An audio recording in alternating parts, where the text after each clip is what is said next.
नमस्कार, समाज का सच में आपका स्वागत है। आज मैं आपसे उस इंसान की बात करने वाली हूँ जिसने कहा था अप दीपो भव, यानी अपना दीपक स्वयं बनो। ये सिर्फ 3 शब्द नहीं है, बल्कि ये पूरी जिंदगी को बदल देने वाला दर्शन है। बुद्ध ने कभी नहीं कहा कि मेरी पूजा करो या मेरे आगे झुको। उन्होंने कहा मेरी बात को भी जांचो, परखो, अगर तर्क और अनुभव की कसौटी पर सही लगे तो ही मानो। साथियों, ये बात इतनी अनोखी और इतनी क्रांतिकारी है कि इतिहास के किसी और धर्मगुरु ने इतनी खुली छूट अपने अनुयायियों को नहीं दी। आज की इस वीडियो में हम इसी बात को गहराई से समझेंगे। हम देखेंगे कि बुद्ध का अप दीपो भव सिर्फ एक वाक्य नहीं, बल्कि अंधविश्वास से आजादी का रास्ता है। अब आइए समझते हैं इस वाक्य का असली मतलब। अप दीपो भव यानी खुद अपने दीपक बनो।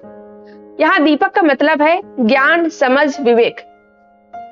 मतलब यह कि अंधेरे में दूसरों की रोशनी पर मत निर्भर रहो, खुद रोशनी पैदा करो। जबकि दूसरे धर्मों में कहा जाता है गुरु ही रास्ता दिखाएगा, ग्रंथ ही अंतिम सत्य है, ईश्वर सबका मालिक है, जो गुरु कहे सिर्फ वही करो।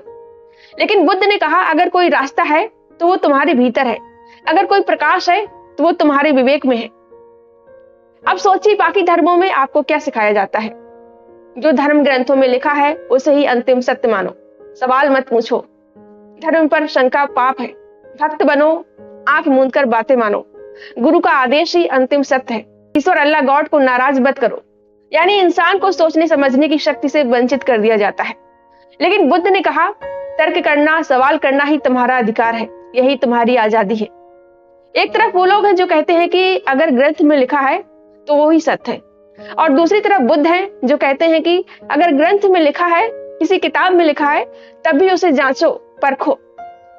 मान लीजिए आपके पास एक दवा है, ग्रंथ में लिखा है, ये किसी किताब में लिखा है कि ये दवा हर बीमारी का इलाज है, लेकिन अगर आप बिना जांचे परखे खा लेंगे उसे, तो हो सकता है आपको वो नुकसान करे। तो बुद्ध का कहना था पहले देखो, सोचो, तर्क लगाओ, सबूत ढूंढो। अगर दवा सच में असरदार हो तो लो, वरना छोड़ दो। यही बात वो अपनी शिक्षाओं पर भी लागू करते थे। क्या आपने कभी गौर किया कि किसी भी धर्म का गुरु या बाबा या फिर कोई जो आचार्य होता है वो कभी नहीं कहता कि मुझे मत मानो। लेकिन बुद्ध ने कहा, क्योंकि उन्हें भरोसा था कि अगर कोई भी इंसान ईमानदारी से सोच विचार करेगा, तर्क करेगा, तो उसे वही सच्चाई मिलेगी जो उन्होंने अनुभव की। यही है असली साहस, यही है असली ईमानदारी। अब सवाल उठता है कि क्या बुद्ध की आलोचना की जा सकती है? तो बुद्ध ने खुद ही कहा था कि मेरी बातों को परखो, अगर सही लगे तो मानो, तर्क करो, वरना अगर सही न लगे तो छोड़ दो। तो ऐसे इंसान की आलोचना का कोई मतलब नहीं बनता है, क्योंकि उन्होंने खुद ही आलोचना का रास्ता खोल दिया था। अगर आपको उनकी बात पसंद नहीं आई तो वो आपको जबरदस्ती मानने को नहीं कहेंगे, न स्वर्ग का डर दिखाएंगे, न नरक की धमकी देंगे, जैसा कि दूसरे धर्मों में होता है। इसलिए बुद्ध की आलोचना करने से पहले ये समझना जरूरी है कि उनकी शिक्षा ही जांच परख पर आधारित है। वो खुद तर्क करने को कहते हैं। अब साथियों, असली समस्या कहाँ है? वो है बुद्ध के नाम पर पाखंड।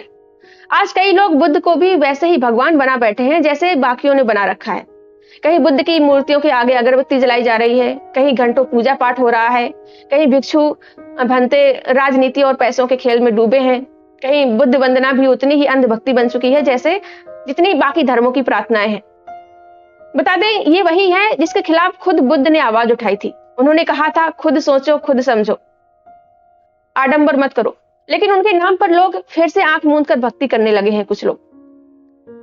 वहीं आज जब दुनिया भर में धर्म के नाम पर हिंसा हो रही है, जात पात के नाम पर खाई बढ़ रही है और पाखंडियों का धंधा चल रहा है, तो बुद्ध का संदेश पहले से भी ज्यादा जरूरी है। आज इंसान मंदिर मस्जिद में लाखों रुपए चढ़ाता है, लेकिन जरूरतमंद की मदद नहीं करता है। आज लोग घंटों पूजा पाठ करते हैं, लेकिन अपने कर्म की जिम्मेदारी से भागते हैं। ऐसे में बुद्ध का यह संदेश हमारे लिए रोशनी की तरह है। अप दीपो भव, यानी अपना दीपक खुद बनो। सोचिए, आज सोशल मीडिया पर कितनी फेक न्यूज फैलती हैं। लोग बिना जांचे परखे तुरंत मान लेते हैं और आगे शेयर कर देते हैं।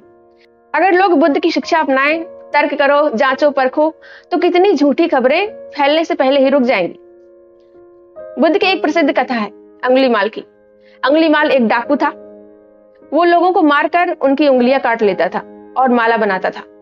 लेकिन जब बुद्ध उससे मिले तो उन्होंने उससे लड़ाई नहीं की, ना ही उसे श्राप दिया।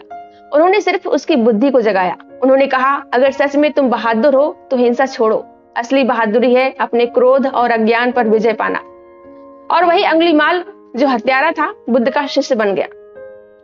साथियों, यही है बुद्ध की बुद्धिमानी। न कोई टोना टोटका, न कोई मंत्र, सिर्फ तर्क और करुणा। कि धर्म और विज्ञान अलग अलग है, लेकिन बुद्ध ने जो कहा वो विज्ञान से अलग नहीं था।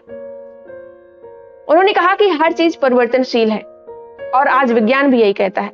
एटम के स्तर पर हर चीज बदल रही है।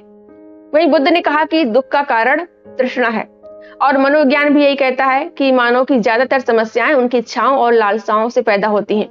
यानी बुद्ध का दर्शन विज्ञान से मेल खाता है, अंधविश्वास से नहीं। तो बुद्ध ने हमें वो आजादी दी जो किसी और ने नहीं दी। उन्होंने कहा, अपना दीपक स्वयं बनो। मतलब दूसरों की अंधभक्ति मत करो। गुरु, पुजारी, ठेकेदार, इन सबके चंगुल से निकलो। खुद सोचो, खुद जांचो, अपने विवेक का इस्तेमाल करो। खुद अपने विवेक से रास्ता चुनो, जो तर्क संगत लगे उसे अपनाओ। इसलिए मैं कहती हूँ कि बुद्ध की आलोचना का कोई मतलब नहीं है, लेकिन बुद्ध के नाम पर किए जाने वाले पाखंड का विरोध हमें हर हाल में करना चाहिए। अब आइए उनके कुछ प्रमुख उपदेशों को थोड़ा विस्तार से समझते हैं। उनका पहला उपदेश था अहिंसा और करुणा। बुद्ध ने कहा, किसी को दुख मत पहुंचाओ, चाहे वो इंसान हो, जानवर हो या कोई और जीव हो। हर जीव में जीवन है, और हमें उसके साथ प्यार और दया से पेश आना चाहिए। जैसे हम खुद को दुख नहीं चाहते, वैसे ही दूसरों को भी दुख न दे। और अगर कोई गलती करता है तो उसे गुस्से से नहीं, बल्कि समझ और प्रेम से सुधारने की कोशिश करें। दूसरा, बुद्ध ने 4 आर सत्य बताए। जीवन का सच। बुद्ध ने जीवन को समझने के लिए 4 बड़े सच बताए। पहला, दुख है दुनिया में।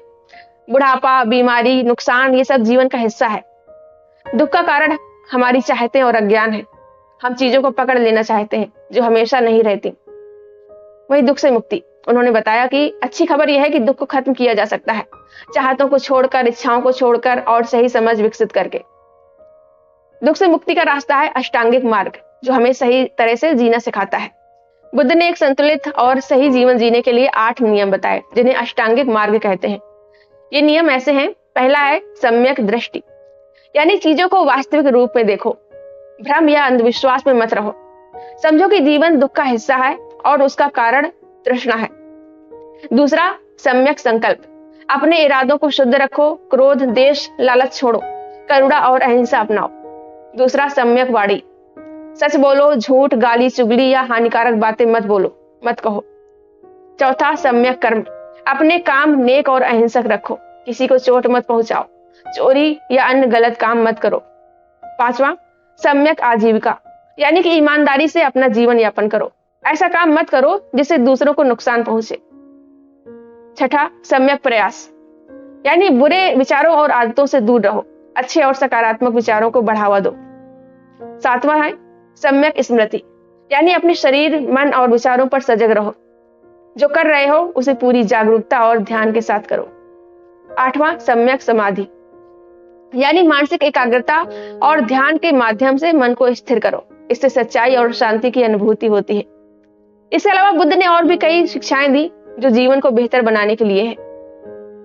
वहीं बुद्ध ने यह भी कहा कि अगर आपको मेरी बात तर्कसंगत लगे तभी मानिए, अगर ना लगे तो उसे छोड़ दीजिए। यही है बुद्ध का असली संदेश। तो साथियों, आज के लिए बस इतना ही। आप इस बारे में क्या सोचते हैं कमेंट करके जरूर बताएं, और अगर आपको ये वीडियो अच्छा लगा हो तो लाइक करें, शेयर करें और हाइप भी कर दें, ताकि बुद्ध का ये तर्क और विवेक पर आधारित संदेश हर घर तक पहुंच सके। मिलते हैं अगली वीडियो में। नमस्ते।